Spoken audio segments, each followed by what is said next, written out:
Hey guys, welcome back to my channel. As you can probably tell, I just woke up, but today's a very exciting day because today I'll be talking about the stats that got me into UPenn. Y'all ready? 2, 1, go, go, go! Hey! Let's go! So, for context, I applied an early decision to the Wharton School of Business and got accepted for class of 2030. By no means is this video to brag. I didn't have a 1600 SAT score, prestigious summer programs, or any national awards. And I truly believe the info, tips, and tricks that I share in today's video about my application can be helpful and maybe even motivational for many of you. I don't want to keep this video long, so without further ado, let's jump straight into my stats. Alright, so first I'll just be starting off with my background. Number 1, I am a Chinese Korean immigrant. Number 2, I am a first generation student, which means I am the first in my family to attend college. And number 3, I am a low-income student. Now moving on to my actual statistics and numbers, my GPA was a 4.262 weighted and I think a 3.96 unweighted. For my class rank, my school doesn't actually do rankings because we have such a small school with I think like maybe 150 students per grade level. But if I were to give like an estimate, I think I'd be around maybe the top 10 to top 15 of students among a class of 150 students. In terms of AP classes, I took 9 in total and I scored 2 5s and 4 4s. And my SAT score was a standout for my application as I scored a 1520 super score. Finally, for my dual enrollment classes, I actually took none at all. You want to see a cool transition? Yeah. Boom! Alright, now let's get professional as I'll be reviewing everything on my Common App. And so, here's my full list of extracurriculars that I submitted onto my Common application. This is ordered from what was most important to me to least important, with the sole exception of the last extracurricular.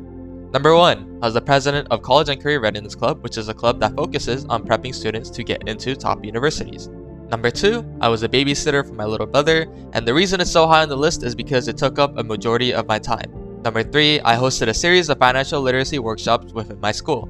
Number 4, I was a humanities leader of Learning Lab Academy Assistance Program, which is a program where we help students with learning disabilities with their classwork and studying.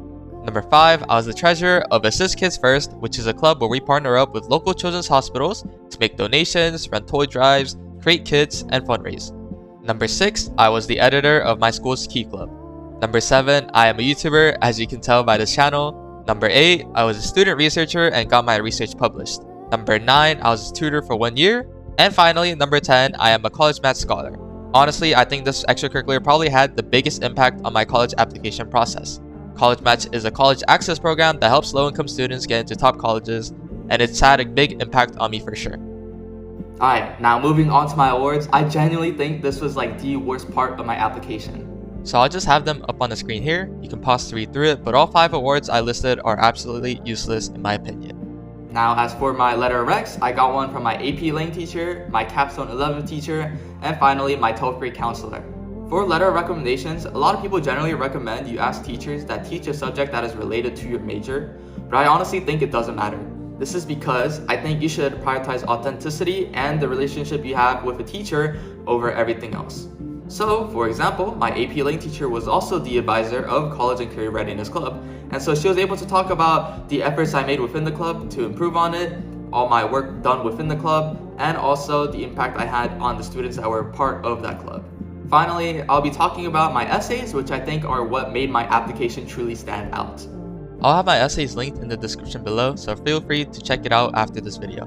For my personal statement essay, I went with prompt 1, which asks, some students have a background, identity, interest, or talent that is so meaningful they believe their application would be incomplete without it. If this sounds like you, then please share your story. I wrote about growing up bilingual, feeling disconnected from my Korean side, and then through time, I eventually learned to embrace my Korean side. The key part about your personal statement is that it should be personal to you as the topic suggests. This should be the one essay where if you wanted to, you could completely avoid anything academic. This should be an opportunity for you to tell your own story and your own journey up till now. Moving on to the UPenn supplementals, there are 2 general essays for Penn and 1 specific essay for Wharton. The first supplemental essay asks, write a short thank you note to someone you have not yet thanked and would like to acknowledge. I wrote the letter to my younger brother and how, even with our 10-year age gap, his small acts of kindness was what motivated me through hard times. When I say you can write to anyone, I mean you can literally write to anyone so long as it's not to yourself, not to your haters, or to someone that barely impacted you. This letter should be written to someone you genuinely care for and had a huge impact on your life. Moving on to the second general supplemental, it asks, how will you explore community at Penn? Consider how Penn will help shape your perspective and how your experiences and perspective will help shape Penn. For this, I focused on my FGLI journey and how Penn support programs and student organizations would help me find my own place on campus.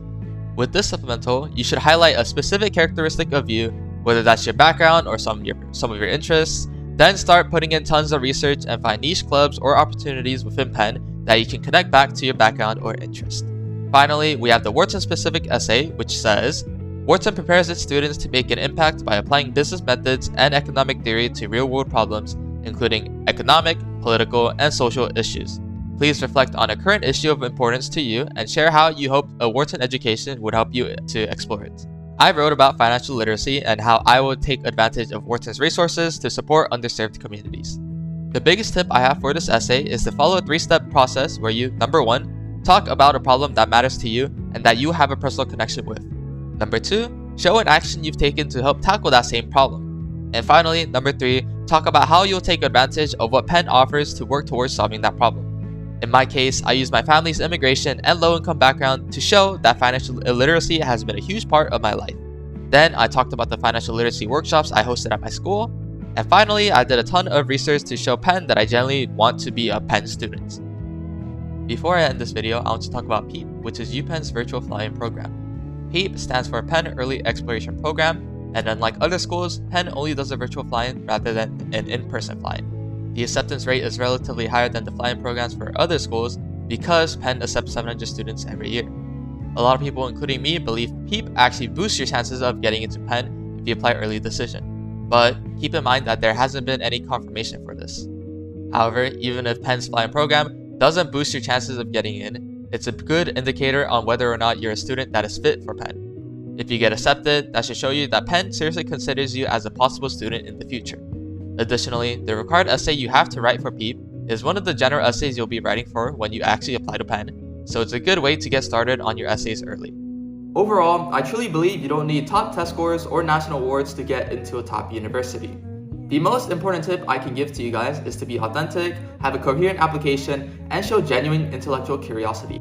And also, do your research. I'm being serious when I say you should be putting in days and days of research into one singular school to dig up every single niche information you can possibly find. With all that information said, if you have any questions, please feel free to comment down on this video below. You can also contact me on my Instagram, which is linked in my bio. Thank you for watching.